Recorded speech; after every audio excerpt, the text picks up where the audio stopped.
Hi girls, so we are back in chapter 9 in our third section, which is similar right triangles. And so for today's lesson we're going to be looking at how to solve for either an altitude or a leg of a right triangle by using the fact that these triangles are similar. So to get started, I have a diagram on the right that shows you an example of a right triangle. And it says that when an altitude is drawn, so you can see that this altitude has been drawn from the right angle through the hypotenuse. So we're going to just fill in real quickly with words. When the altitude, what happens is that you form two smaller triangles. See the light blue and the dark blue triangle. And what happens is this unique relationship that these three triangles, now you have your original yellow and then you have your light blue and your dark blue. These three triangles all together, they are similar. So the two smaller triangles are similar to the original triangle and to each other. So what similar means is that they are in proportion with each other. And so what we're going to be using today is proportions to solve for different lengths of the triangle. So before we get started in that, I want to go over a really important topic or concept called the geometric mean. And I've included a definition here for you. So the geometric mean of two positive numbers, and let's call those numbers A and B, is a positive number x that satisfies this proportion. So A is to x as x is to B. And so mathematically, we can go ahead and solve for x based on the fact that this is a proportion. So if you have the proportion A is to x is equal to x as it is to B, you can actually solve this by cross multiplying. So I'm just going to highlight real quickly how we're going to be cross multiplying here. So if I take a look at my yellow, right, x and x, if I multiply those two together, I get x squared. And then if I look at my purple, I've got A and B, so A times B is just simply equal to AB. Now if I'm trying to solve for x, I can take the square root of both sides, and I'm left with x is equal to the square root of AB. So what we're going to do is use this fact, this geometric mean, to solve for the following problem. So I'm going to walk through part A with you, and then I'd like you to pause the video and see if you can attempt to solve B and C on your own. So in part A, we've got the numbers 12 and 27, and we're asked to find the geometric mean. So we're going to use this proportion formula to help us solve. So I'm going to assign the value of 12 to A and the value of 27 to B.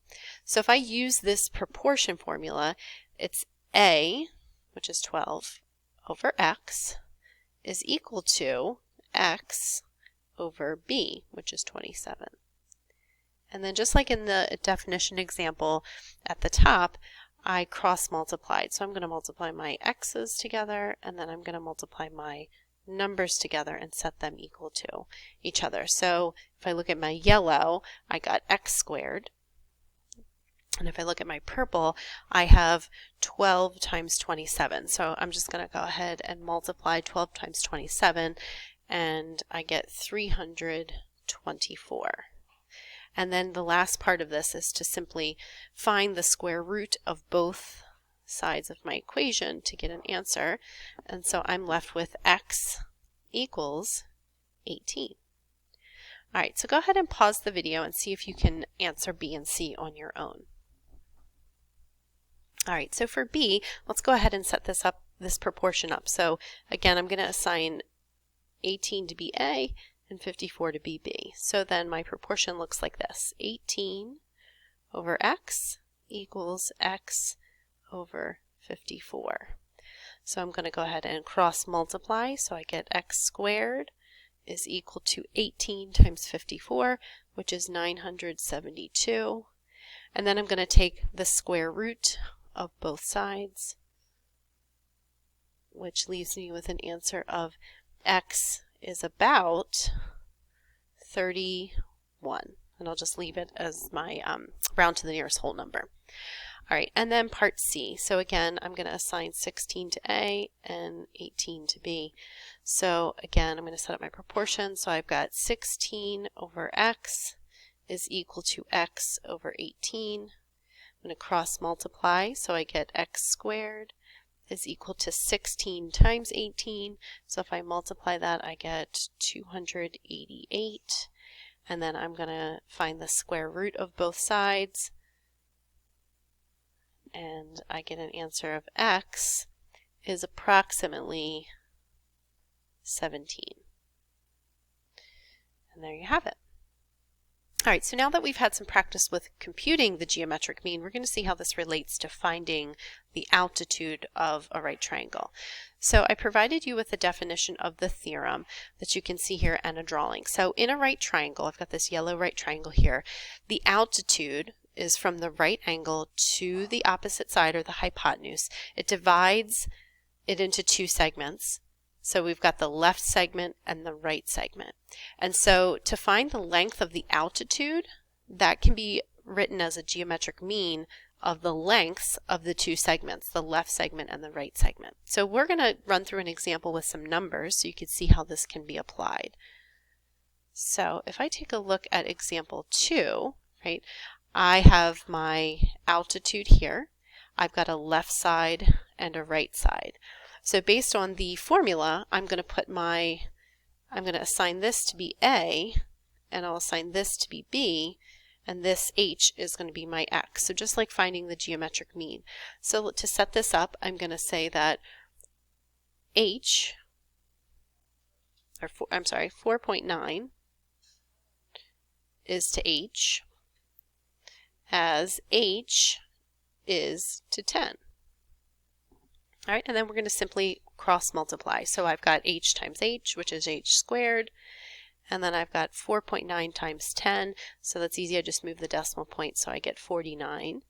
And then I find the square root of both sides, and I end up with an answer of H equals 7.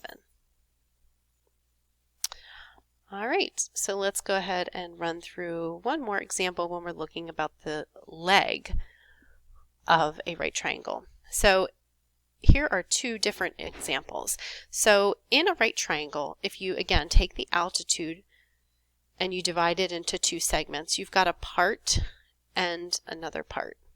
And we can find the leg that is adjacent to the part. Adjacent remembers that it is next to, so these, like the light blue and the dark blue, are touching. And same thing here, the part and the leg are touching. And we use the hypotenuse to the part is equal to the leg and the leg. So let's go ahead and figure this one out. So we're asked to find what is the length of this leg here, right? So this looks like this example up above.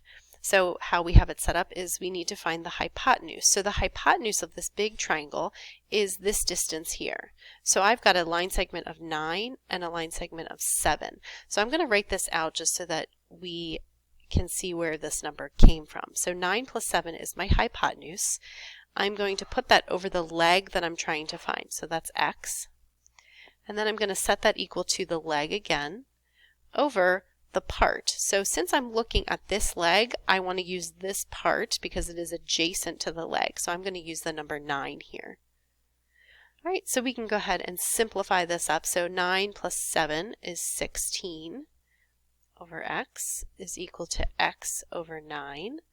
And then I'm going to cross multiply. So I've got X times X is X squared. And then 16 times 9, I'm going to multiply that together, and I get 144. So then I'm going to find the square root of both sides, and I get an answer of X is equal to 12. All right, so you have a couple of problems to practice in the textbook that will review these three concepts, and just be sure to reach out through a Google Meet if you need help or just further explanation.